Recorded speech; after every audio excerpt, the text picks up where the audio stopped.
coffee అండి camera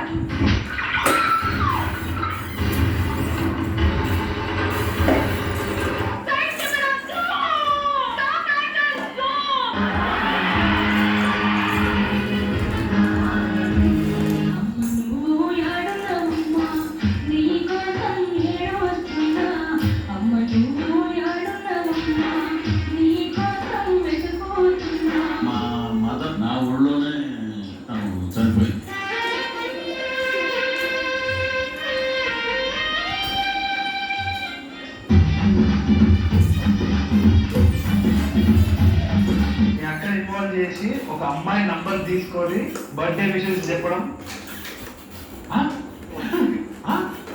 అదే